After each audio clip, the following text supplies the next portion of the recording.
Hello dear students, good morning, welcome to Lucky Education. और जैसा कि हमने लेक्चर नंबर फर्स्ट में हमने बताया था आपके लिए कौन सा चैप्टर स्टार्ट कराया था, इसमें 15 आरबीएससी का, जो क्या था, व्रत, मतलब व्रत का क्षेत्रफल और परिधि के बारे में हमने बताया था।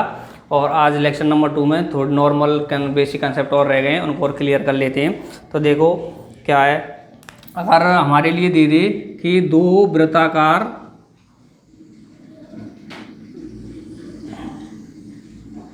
जैसे ये दे दी, तो हमने मान लिया दोनों का जो सेंटर होता है वो बेटे क्या है, एक ही है, कि एक ही सेंटर से मिलकर बने हुए होते हैं। जैसे ये ले लिया और बड़े के लिए ये दे दिया। क्लियर है? बड़े के लिए मैं मान लेता हूँ बेटे R1 रेडियस है, त्रिज्या, और छोटे के लिए मान लेता हूँ मैं R2। क्लियर है? सेंटर पॉइंट तो उनका एक ही रहेगा, वो मान लेते हैं। ठीक है, नहीं है? अब वो हमसे कह दे कि इनके दोनों के बीच में जो घिरा हुआ ये रास्ता है ना, इन दोनों के बीच में जो घिरा हुआ ये रास्ता है,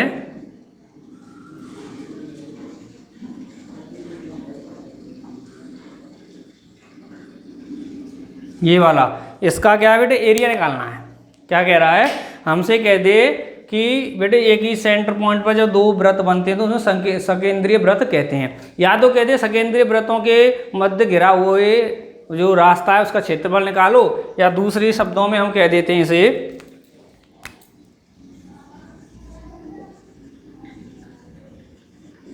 वलयिका का क्षेत्रफल। क्लियर बेटे? जो हमारे दोनों वृत्तों, जैसे एक वाला तो ये वृत्त हो गया बेटे, दूसरा ये हो गया, दोनों के बीच में ये वाला एरिया क्या है, घिर रहा है। तो जो घिरा हुआ एरिया होता है उसे क्या कहते हैं, हम वलयिका कहते हैं, अर्थात वलयिका का क्षेत्रफल। या दूसरी भाषा में हम कह सकते हैं कि सकेंद्रीय वृत्तों के मध्य में घिरे हुए रास्ते का क्षेत्रफल। सकेंद्रीय वृत्त मतलब दोनों जो वृत्तों का जो सेंटर पॉइंट होता है वो एक ही हो, तो उसे क्या कह देते हैं, सकेंद्रीय वृत्त कह देते हैं। क्लियर है बेटे? तो सकेंद्रीय वृत्तों के बीच में घिरे हुए क्षेत्र का क्षेत्रफल निकालना है। तो मुझे एक चीज बताओ बेटे, जैसे हमारे लिए ये दे रखा है और मुझे ये निकालना है। अगर मैं आपसे ये कह दूं कि बेटे पहले ये बड़ा वाला है, मैं इस पूरे बड़े वाले का एरिया निकाल लूं, मैं इस पूरे बड़े वाले का एरिया निकाल लूं, इस पूरे वाले का, तो मैंने बेटे पहले पूरे बड़े वाले का एरिया निकालना है। तो देखो पूरे बड़े वाले का एरिया निकाला तो क्या आ गया, बड़े वाले की आर क्या मानी है बेटे मेरे, R1 मानी है।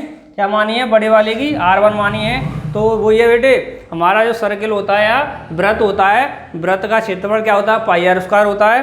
तो बड़े वाले के लिए बेटे त्रिज्या क्या है हमारे लिए, जो दे रखी है R1 दे रखी है, तो इसकी क्या हो जाएगी, πr1²। हो गया नहीं हो गया?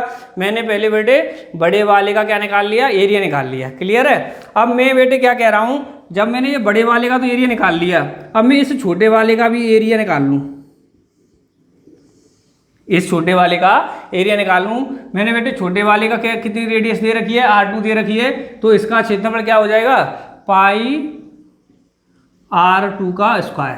यही होगा कि नहीं होगा बेटे? दोबारा समझो, मैंने क्या कहा है कि ये इसका एरिया निकालना है। तो मैंने क्या किया कि जो बड़ा वाला है, बड़े वाले का एरिया निकाला पहले, जिसकी रेडियस क्या दे रखी थी, R1, तो क्या निकाल गया, πr1²। अब मैंने क्या किया, इसके अंदर जो छोटा वाला ये बना रहा है ना, ये वाला, तो इसका एरिया निकाल लिया। इसका एरिया निकालेगा, मैंने बता दिया है बेटे, जो आपकी परिधि होती है वो तो साइड होती है, और जो क्षेत्रफल होता है, जो इन परिधि के बीच का जो एरिया होता है उसे क्या कहते हैं, उसका क्षेत्रफल होता है। क्लियर है? तो बड़े वाले का निकाल दिया पूरा। अब मैंने छोटे वाले का निकाल दिया। छोटे वाले का कितनी रेडियस है, R2 है, तो कितना आ गया, πr2²। क्लियर है? तो देखो बेटे, अब मैं ये कहूँ आपसे, ये जो बड़ा वाला था बेटे, बड़े वाले का एरिया ये पूरा था, पूरा आया कि नहीं आया है? बड़े वाले का जो बेटे ये हमारी परिधि दे रखी है इसकी, इसके अंदर का पूरा एरिया आया कि नहीं आया है? अगर इसमें से मैं इसे छोटे वाले सर्किल के एरिया को माइनस कर दूं तो बेटे यही तो बचेगा कि नहीं बचेगा? अगर मैं इस बड़े वाले के एरिया में से इस छोटे वाले को माइनस कर दूं तो बेटे यही तो बचेगा मेरा, बचेगा कि नहीं बचेगा? क्लियर है? और मुझे चाहिए भी क्या बेटे, यही वाला एरिया तो चाहिए। क्लियर है? तो मेरा कहने का अर्थ है, अगर मैं बड़े वाले के एरिया में से छोटे वाले को माइनस कर दूं तो क्या हो जाता है बेटे, मेरे जो वलय का है ना, जो ये दे रखी है दोनों वृत्तों के बीच जो घिरी हुआ क्षेत्र है, रास्ता है, उसी का बेटे क्या हो जाता है, क्षेत्रफल आ जाएगा। क्लियर है, समझ में आया कि नहीं आया? तो हमेशा याद रखो बेटे, मैंने बड़े वाली रेडियस क्या मानी थी, r1 मानी थी, और छोटी वाली क्या मानी थी, r2 मानी थी। तो बड़े वाले का एरिया कितना हो गया, पाई r1 का स्क्वायर, और छोटे वाले का हो गया पाई r2 का स्क्वायर। अगर मैं बड़े वाले एरिया में से छोटे वाले एरिया को माइनस कर दिया तो बेटे ये मेरा क्या आ गया, एरिया आ जाएगा। क्लियर है नहीं है? और हमेशा याद रखना बेटे, देखो अब आगे इसमें से दोनों में से कॉमन क्या आ रहा है बेटे, पाई आ रही है, तो पाई मैंने बाहर निकाल दी कॉमन लेकर के, उधर क्या बच गया, r1 का स्क्वायर माइनस r2 का स्क्वायर। क्लियर है नहीं है? तो आ गया कि नहीं आ गया? हमेशा याद रखना, कोई ये निश्चित नहीं है कि मेरे यहाँ पे बेटे r1 ही लूँ, इसे r2 ही लूँ। अगर मान लो मैं अगर बड़े वाले की रेडियस को r2 मान लूँ, छोटे वाले की रेडियस को r1 मान लूँ, तो उल्टा होकर आ जाएगा r2 और यहाँ आ जाएगी r1। क्लियर नहीं है? हमेशा याद रखो कि बड़े वाले में से छोटे वाले को माइनस करना है। क्लियर है? इस पर कन्फ्यूज मत होना कि r1 लेना है कि r2 लेना है। बड़े वाले की रेडियस है वो पहले आएगी और छोटे वाले की बाद में आएगा एरिया। क्लियर? समझ में आया नहीं आया बेटे? ठीक, नोट करो। तो देखो बेटे, हमारे लिए एक एग्जाम्पल ले लेते हैं। इसमें क्या दे दिया है, वो फिगर बना दिया है। इसमें क्या दे दिया, r1 और r2। क्लियर?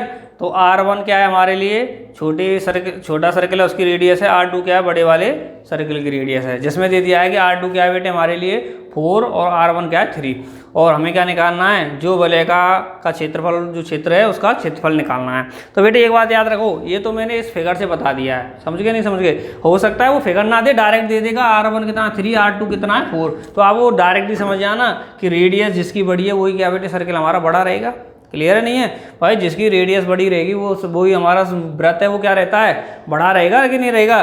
तो अगर ये भी ना दे, फिगर बना के भी ना समझा, तो आप डायरेक्ट समझ जाना जिसकी रेडियस की वैल्यू ज़्यादा होगी वही रेडियस बड़े वाले वृत्त की रेडियस या त्रिज्या होती है। तो देखो बेटे, वही है वलयका का क्षेत्रफल निकालना है हमें, तो निकालो। वलयका का वही चीज़ बताइए बेटे, जो चीज़ निकाली जाती है उसका डायरेक्ट फॉर्मूला क्रिएट कर दो। क्या होता है, पाई r सबसे बड़ा बेटे यही है ना, बड़े वाले में से छोटे वाले को माइनस करते हैं हम, अकॉर्डिंग टू क्वेश्चन चलेंगे, r1 का स्क्वायर। ये नहीं है कि यहाँ पे सर ने हमने 1 लिख दिया 2 लिख दिया तो 1 ही लिखेंगे यहाँ पे। क्लियर नहीं है? अकॉर्डिंग टू क्वेश्चन जो बड़ी वाली रेडियस होती है उससे पहले लिखते हैं और छोटी वाली को बड़ी में से माइनस करना होता है। क्लियर? तो देखो बेटे, पाई की वैल्यू रख दो 22/7। r2 कितना दे रखा है 4, मतलब 4 का बड़ा वाला ब्रैकेट कर देता हूँ, 4 का बेटे स्क्वायर माइनस r1 कितना दे रखा है 3, मतलब 3 का स्क्वायर 22/7। तो बेटे देखो, a square minus B square क्या लग रहा है बेटे, a square minus B square मतलब a माइनस बी और a प्लस बी। हमेशा बेटे इसमें जो फॉर्मूला वलयका का लगेगा उसमें ये फॉर्मूला पुट करना है। इससे क्या है, हमारी जो कैलकुलेशन है वो कैसी हो जाती है, सरल हो जाती है, नॉर्मल हो जाती है। तो देखो बेटे क्या करते हैं, a माइनस बी मतलब 4 माइनस 3, दूसरा क्या है ब्रैकेट में a प्लस बी मतलब 4 प्लस 3। तो देखो बेटे आगे करते हैं।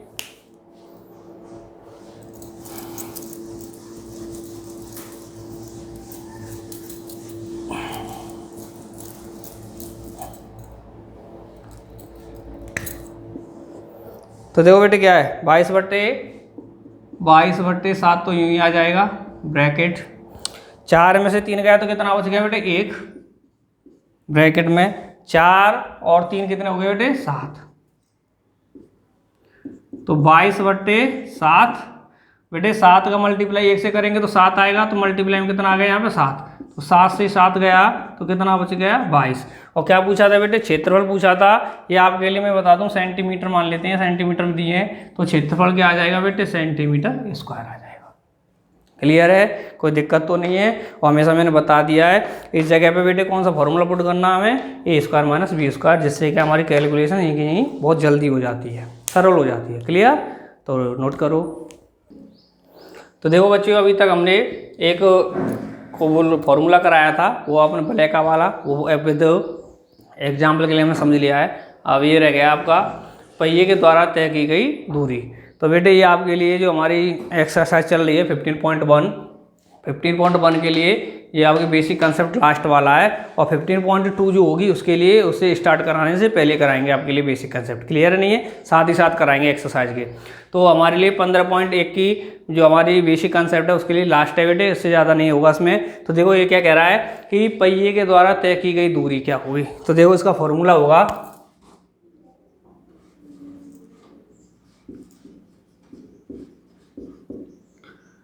पहिए की प्रति इंटू चक्रों की संख्या। ठीक है बेटे, पहिए के साथ में एक चीज़ और लिख लेंगे, यहाँ पे हम व्रत कर लेते हैं थोड़ा, पहिए और ब्रैकेट में कर लेते हैं व्रत, क्योंकि बेटे हमने एक चीज़ आपको बता दी है कि जो पहिया होता है वो कैसा होता है, हमारा वृत्ताकार होता है। क्लियर नहीं है, तो हम कह सकते हैं पहिए या व्रत की परिधि और चक्करों की संख्या किसी भी चक्की पहिए के द्वारा तय की गई दूरी हुई होती है। तो मुझे एक चीज़ बताओ सर, ये कहेंगे ये कैसे, तो मुझे एक चीज़ बताओ बेटे, मैं मान लेता हूँ ये मेरे पास एक पहिया है। क्लियर है, तो एक चीज़ बताओ कि मैं कहूँ कि इसके द्वारा, इस पहिए के द्वारा हमारे लिए 15 चक्करों में कितनी दूरी तय की गई है। ठीक है, जैसे चलो ये क्वेश्चन ही बना लेते हैं इसके आधार पर कि पहिए की रेडियस मान लेते हैं हम कितनी, 7 सेंटीमीटर, और जो चक्करों की संख्या है वो कितनी होगी बेटे,